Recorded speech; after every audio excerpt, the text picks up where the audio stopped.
Hello guys, good morning.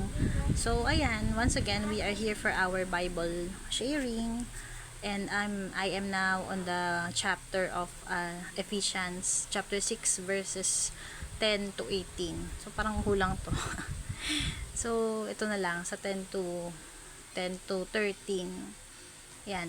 So itong unang tagang napakaganda ng book na to kasi dito talaga ini-encourage yung mga believers to be strong in the faith.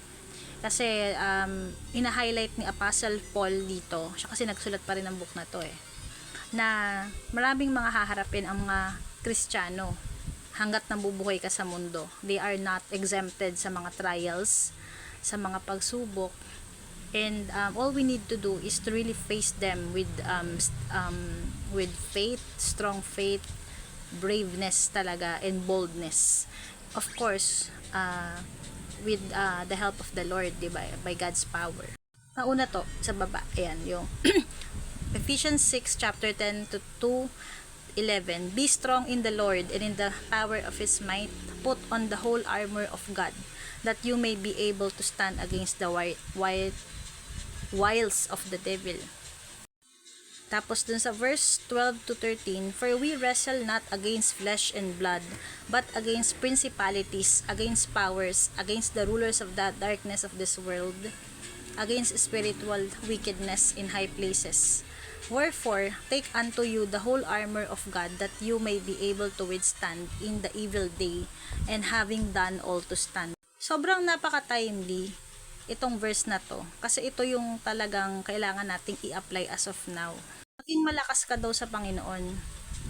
So, ang Diyos ang ating sandigan at lakas. Siya yung magbibigay sa atin ng grace and strength for us to overcome all our battles, trials, our difficult circumstances, diba?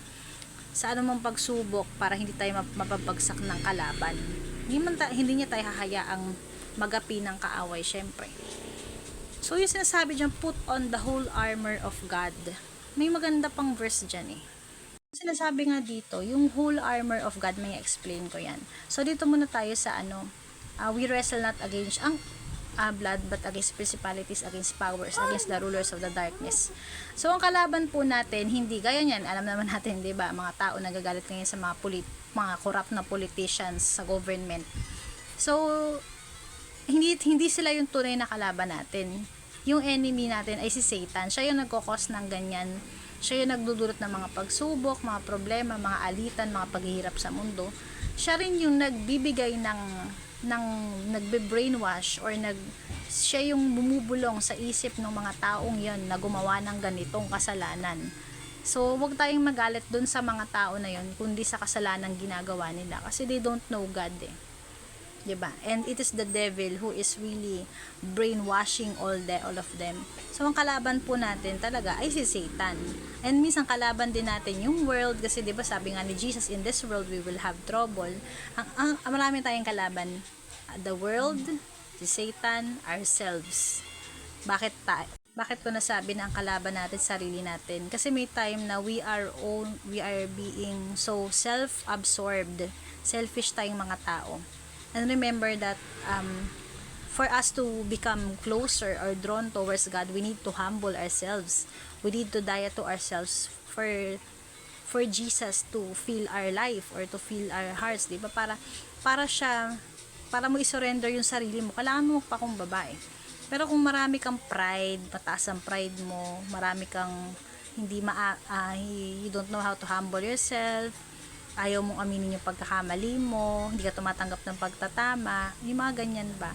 Mataas ang pride mo, feeling mo alam mo lahat, kaya mo lahat, sa sarili mong kalakasan at kaparaanan, yun, kalaban mo sarili mo. Kasi minsan may time na tayo mismo ang kumakalaban sa Diyos.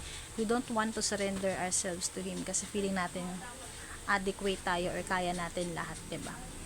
So, yan. Yun yung sa devotion ko, yung nabasa ko. Lipat ko yun. Okay. Sige. Ayan. Para lang makita natin. Yan. So, ano ba yung armor na yan na sinasabi na put on the full armor of God? So, meron akong nakitang parang in-research ko siya. So, application, armor breakdown. Ayan, una. Belt of truth. I will hold on to God's truth, not lies. May sinabi doon eh. I think sa verses 16 to 18 yun. Diba? So, ipakita ko muna sa inyo. Ayan. Verses 13, therefore take up the whole armor of God that you may be able to withstand in the evil day, and having done all, to stand firm. Stand therefore, having fastened on the belt of truth, and having put on the breastplate of righteousness, and as shoes for your feet, having put on the readiness given by the gospel of peace. In all circumstances, take up the shield of faith, with which you can extinguish all the flaming darts of the evil one. Pasensya na po sa kakuko. Si Rani Cutix. And take the helmet of salvation and the sword of spirit, which is the word of God. Praying at all times in the spirit with all prayer and supplication. To that end, keep alert with all perseverance, making supplication for all the saints. So, yan yun. So, pinakita ko lang yung verse. Kasi bago natin pag-usapan, kailangan muna nating silipin yung verse na yun. So, yan, yung belt of truth, ay ibig sabihin nito, panghahawakan mo yung God's truth, not lies. Kasi, when you know the truth about God, yun yung magiging foundation mo eh. Kasi ang kalaban, he will do his best to thwart or distort yung view mo kay God. So, kailangan alam mo yung word of God, alam mo yung character ni God para hindi ka agad ma-deceive ng enemy. Next is breastplate of righteousness. I will choose what pleases God. Shoes of peace. Gagawin mo yung hindi ka gagawa ng ikakasakit ni Lord or ikakagalit ni Lord. Hindi ka gagawa ng kasalanan. Alam mo naman kung ano tama at mali. Shoes of peace. I will walk in peace and share it with others. Shield of faith. I will trust God when doubts or fears attack. Ito pinaka-importante. Panangga mo siya, 'di ba, yung faith mo and every attack ng enemy.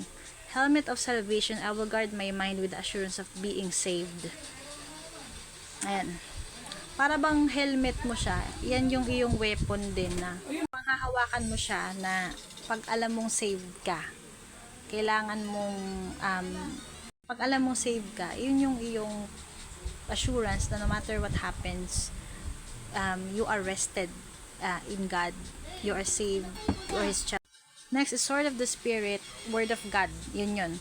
I will fight lies with scriptures. Parang pareho lang doon sa number yung una na belt of truth. Kailangan alam mo yung word of God kasi para hindi ka ma-deceive ng enemy. And last, prayer. I will stay connected to God in all things. So, napaka-timely nito. Sa dami po na nangyayari sa ating world ngayon, this is the very specific verse that we need to meditate on and to apply. So, ayan, sana magsilbing reminder sa atin na we just don't run to God just because of emergency or may problema tayo or out of dahil may pinagdadaanan or dahil lang meron nangyari kaguluhan, sakuna, doon lang tayo tatawag sa Panginoon. Kailangan po nun yung pagtawag mo, paglapit mo kay Lord in every day of your life, sa bawat minuto, bawat oras, bawat araw, ando na siya, part na siya ng araw mo, part na siya ng buhay mo, not just because kailangan mo lang siya at that moment, diba? So, pinapractice talaga sa atin dito is to have a genuine relationship and total surrender kay God. Kasi not just because of out of parang desperation na lang, we need God in every day talaga. Whether we are okay or not, we need God, diba? And kahit para sa mga gantong sitwasyon, preparado ka. Kasi if you have a relationship with the Lord, you have nothing to fear no matter what lies ahead, no matter what life brings. Ano man pagsubok iibigay ng mundo. So yun lang guys, thank you, God bless na naka-encourage sa inyo to. Bye!